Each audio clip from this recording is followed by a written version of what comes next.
As John Irwin explains in his book, Inspiring the Best in Students, the way students perceive teachers, school, and other students can have a dramatic impact on their behavior.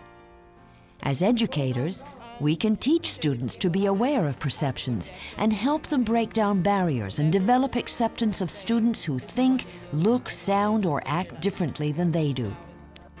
To begin, let's take a brief look at the perceptions traffic light activity that John did with the Louisville teachers. Here, we will see this activity conducted by teacher Molly Kelly with her first grade students.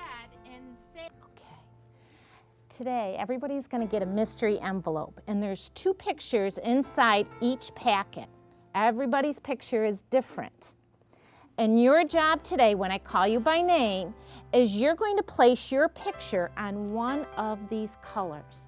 Now, I'm going to need your help. When I say green, what do you think of? Ethan? Happy. That's exactly what I was thinking of. Something happy, something that makes you feel good inside. But when I say red, what do you think of? Alexis Petrillo? Sad. Yeah, I think of something sad. Anything else? Noah? Mad. Mad. Show me a mad face. Show me a sad face. Show me a happy face. What color is happy, Peyton? What color is sad, Jacqueline? Red. Yes. Now, what would yellow be? We know it's not, are you okay? We know it's not red and sad or mad, and we know it's not happy. What could yellow be? Zachary? Maybe mad or happy. It's not mad or happy. What could yellow be? Corbin? Kind of mad or kind of. Not kind of mad or kind of happy. It can't be any of those. It's just kind of in Between. Yeah, it's kind of in between. You really don't feel anything about it. It's like a big zero, nothing. Okay?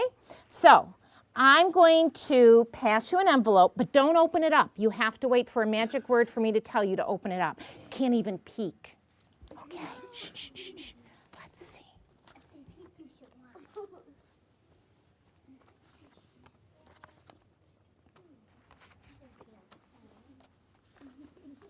Christian, would you pass out some envelopes? Okay. Now, I want you to watch me, because when I toss you the ball, when I say your name and I toss you the ball, then you can do this. You're going to take 2 pictures out of your envelope. That's all anybody got is 2. And you're going to take the 2 pictures out of your envelope, and you're going to look at them, and then you're going to come up to our 3 circles. Kind of looks like what? What does it remind us of? Brianna? What does this look like? Help her out, Christian. Who can help us out? Kyle. A stoplight. Yeah, it does. It kind of reminds us of a stoplight. That's what you're going to say, wasn't it? Yeah. These are my 2 pictures. So when I see this puppy, oh, it makes me happy. When I see the train set, I kind of feel neutral.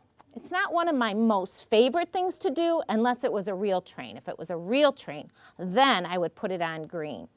So I'm going to toss the ball to someone, and that's your job. Oh, wait a minute. Back up. This is what I want you to do. I'm going to clap my hands 3 times. I want you to look at your pictures and then put them right back on your envelope in front of you so I can toss you the ball. And I'm going to look for people that are following directions. So I'm going to clap 3 times. You can look in your envelope and take your 2 pictures out and set them right back in front of you.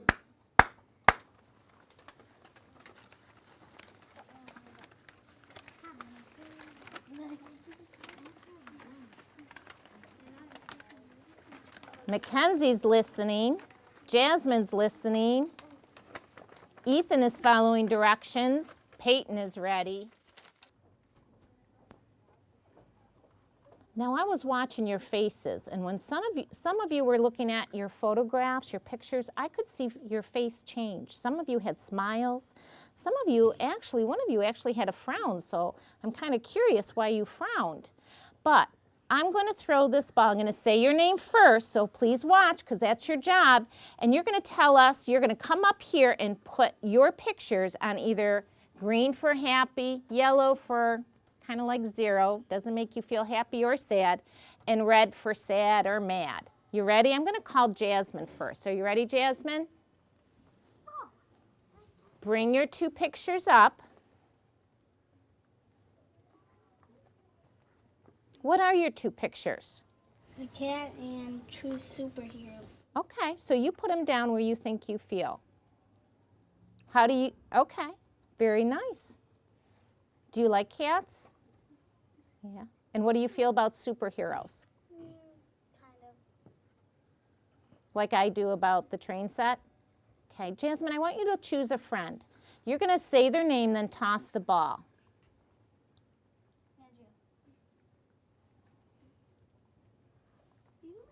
Shh, shh, shh, shh. Bring your pictures up, Andrew.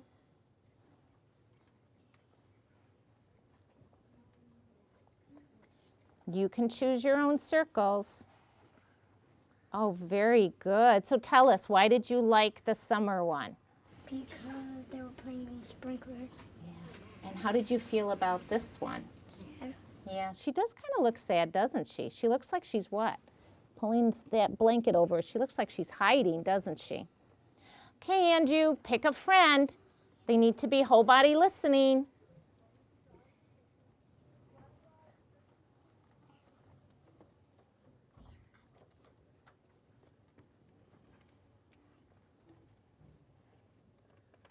So tell me what made you happy.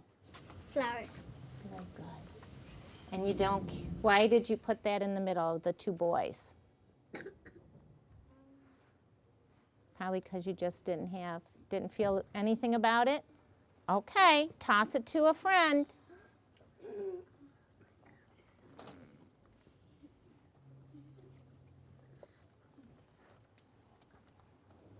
It's a way of understanding the differences among people. I mean, for them to be successful not only in education, but as they mature into adulthood, they have to understand, to have that compassion, understand that everybody is a little bit different, and therefore everybody will get along a little bit better. Now let's return to Lockport, New York, where John discusses perceptions and stereotypes with a group of high school students. The next thing we're going to talk about is all about the world of perceptions, how we perceive people. And thank you. You're still kind of revved up, aren't you? A little bit. You got the adrenaline going. No, it's all about perceptions and how we try to simplify the world. Baby's brain is is just overwhelmed with information coming in from the real world. You know, little babies, they're just little blobs of senses. They're just senses, right? They're just not much going on in their brain, but they're sensing everything. They're feeling stuff, they're smelling stuff, they're hearing stuff, they're seeing stuff, and they're trying to make sense of their world. Eventually, they start figuring out that this blob that's in front of them, with 2 eyes, a nose, and a mouth, is a face, and they make sense of the face. That simplifies their world a little bit. They start saying, oh, that's a face. And they start paying attention to things that are meaningful to them. And as we go through life, we're trying to simplify the world as best we can so we can make sense of it. Right now, you're picking up smells, maybe not strong smells, but we're smelling stuff, we're seeing stuff, we're hearing things. There's the fan, people walking by in the hallway. If you listen very carefully, you might even hear cars going by. There's lots of sights, there's lots of colors and things that we could pay attention to. But what our brain learns to do is to focus on the meaningful, the important stuff. And it takes a long time for our brains to do that. That's the good thing that our brain does. It simplifies the world so we can make sense of it. Sometimes it oversimplifies the world in ways that can be destructive. Stereotyping is one of those ways that our brain tries to use to simplify the world so we can make sense of it. Okay, so we're going to use the class meeting format, which is define the topic, personalize the topic, and then challenge the topic. So the defining question is, what are stereotypes? Do you know what a stereotype is? Talking frog. Who is it? Anybody have the talking frog? Taylor. Taylor. Talking frog. Who could define stereotype Kyle? It's a generalization about a group of people. Very nice. A generalization about a group of people. Tom, you want to add to that? I was going to use the exact same term, a generalization, just an overview, an oversight, maybe something you've heard from somewhere else and you've never thought to challenge it. It's just what you have in your mind is your definition of something. Okay, okay, nice. Anybody want to add to that? Okay, there's a definition in this, in my book. I think it you pretty much encapsulate it. Let's see, stereo. How do you look things up in a? Oh, okay. Let's see. Okay, the Webster's tells us that a stereotype is a standardized mental picture that is held in common by a group that represents an oversimplified opinion or prejudiced attitude. So you pretty much nailed it. Okay, so that's what stereotypes are. Who are some people we stereotype in America? We stereotype Asian people. Well, let's not talk about the specific stereotypes. We'll talk about that in a minute. But so we stereotype Asians. Who else gets stereotyped? Mexicans. Okay, we get so racial stereotyping. Religious. We have there's what do you call it? Nationality or nationality stereotyping by nationality. What other? I don't know who to pick. Anybody. Let's No. see.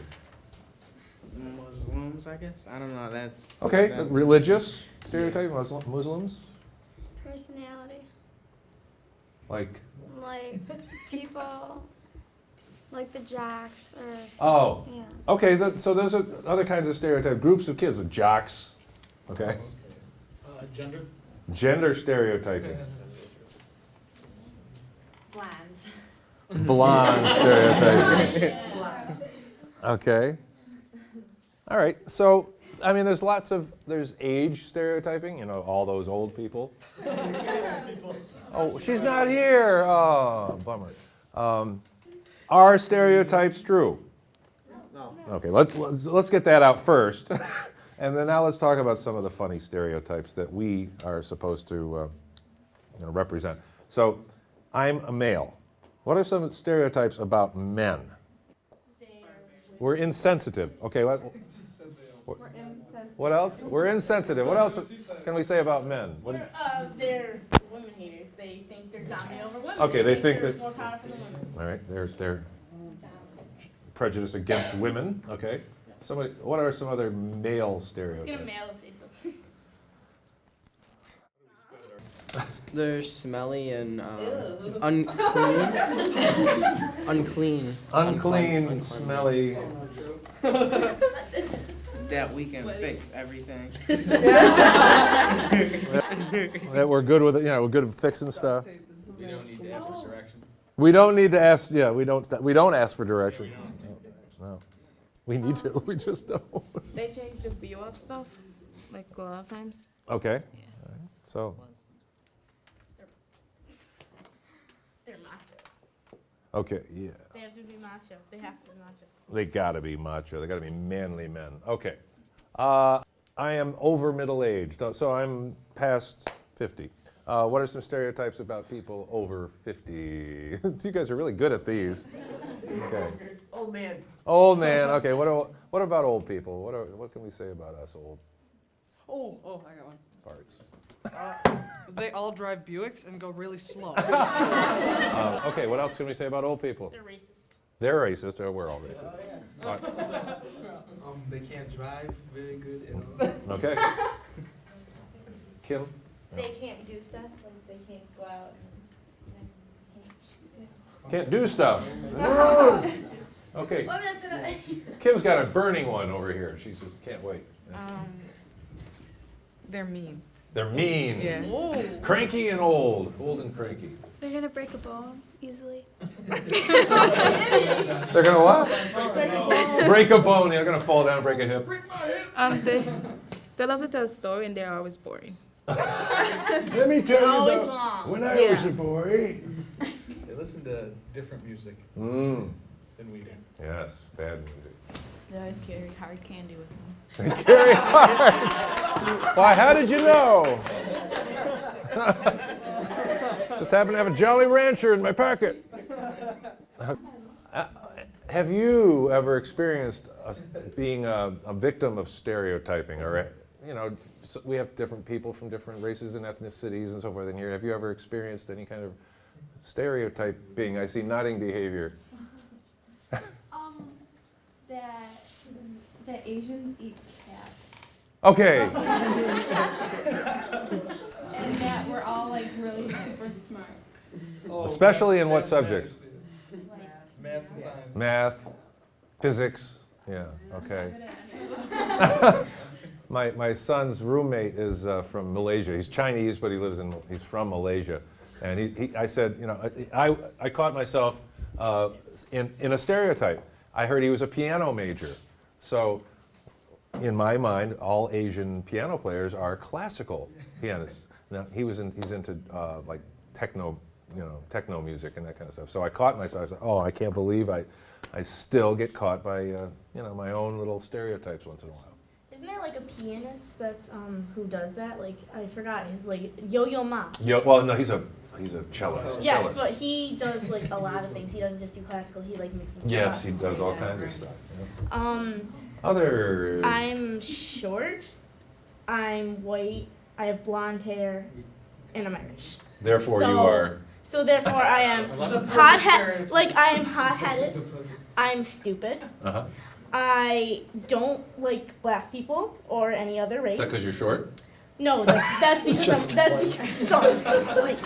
and like the shortness also comes in with like the temper and the fact that I'm not strong. Ah. Somebody can take me on right now. I'll flip them over my shoulder. Okay, so well, good. Don't mess with me. Okay. Because I'm a girl, I'm weak. Weak. Yeah. Oh, I got a good one. Well, I have a lot of stories to tell. I'll just tell one or two. Like that we all like chicken. I know black people do not like. Not all of us like chicken. That do not like chicken. I go to some restaurants and the first thing is like before they even take my order, they're like, "Would you like the chicken?" Does that really happen to you? Yeah. Something. Yeah. That's Wow. I do. But You yes. put that on your bio. So these are all stereotypes. These are all oversimplified generalizations about a particular group. Are they true? No. Are they true? It could be true about a certain person, but it wouldn't be true about the whole group. Okay. Do you think there's a black person who doesn't like chicken? Yeah. Okay. Do you think there's a white person who's dumb? Yeah. Do you think there's there might be an Asian person who's not good at physics? Yeah. Okay, so, I mean, what can we say about these stereotypes? How should we let them influence, or should we let them influence? What should we say about it? I think you should experience talking to someone about it instead of like having your own opinion without any experience. Okay, so judge after you meet the person instead of before? Yeah. Don't prejudge, prejudice? You should never really listen to stereotypes at all because they're just made up by people who would just perceive something else and they just want to like make something up for themselves. Maybe get everybody to hate against some people, like all communists are bad, like that. You never know, they might be good. Some might be really nice. If you told me that Italians talk with their hands, not all of them, but I'd say that most of my family does. And if you said that Northerners are pushy and self-absorbed, I'd tell you as a whole, you might be right. But there's a lot of the stereotypes that I'm hearing that are not entirely true. Like not, okay, 90% of the Italians don't talk, or 10% don't talk with their hands, but as a whole, I would agree with that stereotype. And I'm wondering which ones are harmful, or which ones are observational, or which ones are, you know, it's a very curious line. You know, like, do Southerners like NASCAR more than Northerners? Yep, they do. Look at the TV. I mean, look at you can trace it to the truth. Now, some of them are not born of truth, and some of them are born of hatred. But I mean, I have a hard time saying that I don't disagree with a lot of them because a lot of them, I personally, are true. Mm-hmm. Mm-hmm. it's funny, they came from somewhere, these stereotypes. They came from somewhere. So do some of them fit some of the time, or, even maybe a large percentage of the time? Do Irish people have a tendency to drink? There's a tendency. I mean, it's part of the culture. But are all Irish drunks? No. That's where you get yourself into trouble. Do some Italians speak with their, do a lot of Italians talk with their hands? Yeah. Yes. Sure. But when you start saying anybody, then you're getting yourself into it. All Italians, all women, all short people. Okay, so when you catch yourself looking at a person through the stereotype lens, what do you do? Like I did with my son's roommate. I assumed when he told me he was a pianist that he's a classical pianist. Now that isn't a harmful thing to think. It hurt his feelings, I think, a little bit though, because I just assumed, because he's Asian, that's. And then he even made a point. He said, "Oh, you probably think I'm a classical pianist, don't you?" And I said, "Well, yeah." And he's like, "Well, there you go. I caught you." So when you catch yourself seeing the world through a stereotype lens, what do you do? You don't always pay attention to it because everyone's different in their opinions and their feelings and what they do. So, I don't know, you just don't pay attention to it. Okay. What do you do instead? If you do think about it like that, maybe you could be like, wait, I shouldn't think like that. I should think of them, I should wait to see what they do and how they act and what their behavior is, and then I can judge. Just say that to yourself. What else? Anybody agree, disagree? What do you do? Brandon. What was the question again? I had it. When you catch yourself, or maybe how do you catch yourself so you don't stereotype people, or if you do catch yourself, what do you do? Well, I think a lot of us at a young age are, really through life experiences with encountering different types of people. Like we create our own really stereotypes and we learn stereotypes. So after a while of just, being around people, like you notice you start, realizing it a lot less or a lot more depending on life experience and how extreme it was. Okay. Somebody I don't know about anybody else, but when I see people, particularly a stereotype that affects me, I'm almost proud of people when I see people breaking it. Like if I see somebody, like you're talking about, your dad I cook at my house, and I get a kick out of it. I'm like, that's good. I'm glad that they're not doing what you'd expect them to do. They're doing something different. And I proudly watch Project Runway with my wife and feel macho the whole time. Well, I try. It's okay. All right, how can we use this conversation to build relationships? Brandon. Well, if we really have our feelings clear about a certain person, based on their looks, like you really have to get to know them personally before you can try to really judge them on who they are. It's like more of a character thing than it is just being prejudiced to them when you meet them. Awesome. Someone else.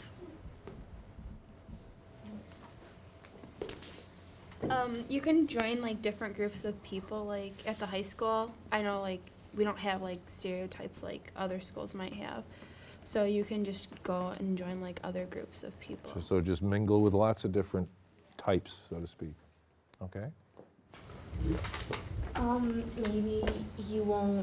Maybe in the future you won't try to judge people by what they are, by stereotypes. Okay, so having had a conversation like this, maybe you'll question your stereotypes or your prejudices. Do you think we all have prejudices? Yeah.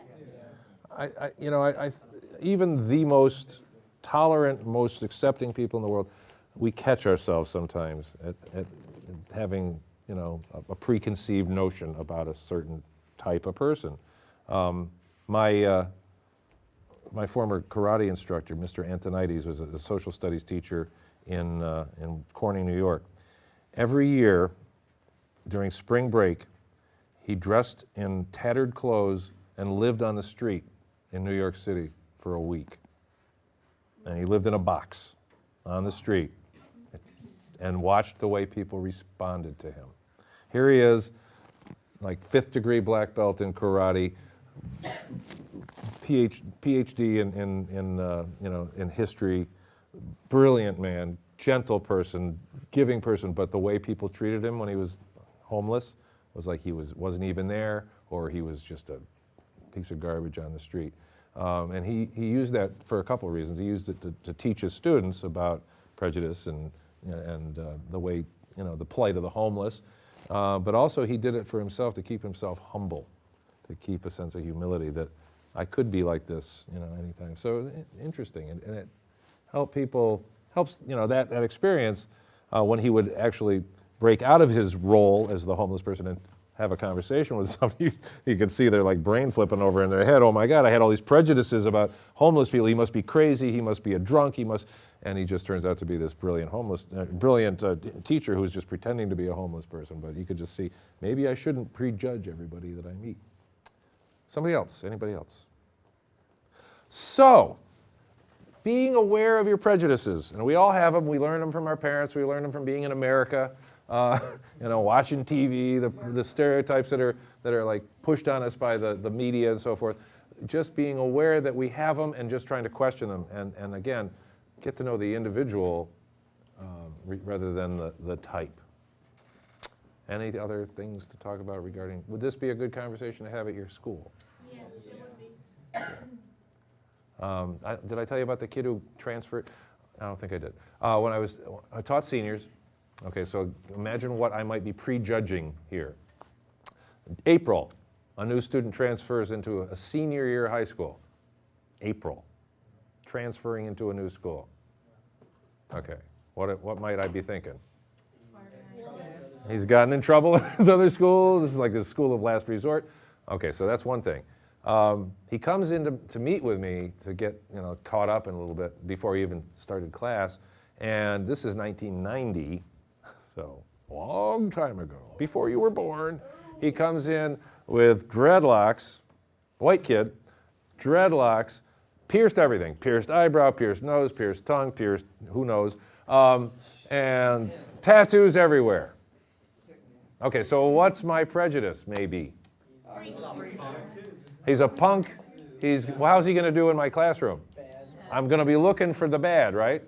And turns out, this kid, I wish I had him in my class all year. He was brilliant. He was very well read. He was an excellent English student. He added to the discussion.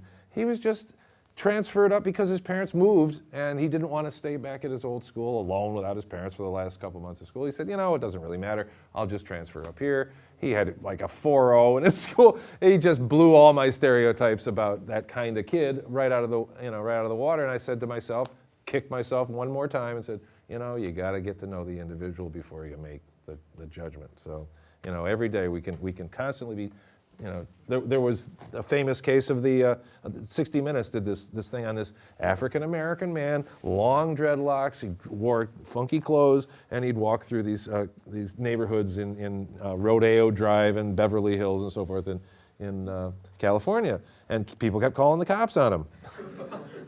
He lived in the neighborhood. He was, I can't remember what he did, but he was a well-educated African-American man who just chose to wear his hair that way, and he was very successful. But he just liked to test people's stereotypes, and you'd see him walking through the neighborhood. They'd call the cops. Oh, he must be trying to rob us. So again, don't judge a book by its cover. The subject of the next video is problem solving. And in it, we will cover a number of different problems, including bullying and refusing to do schoolwork.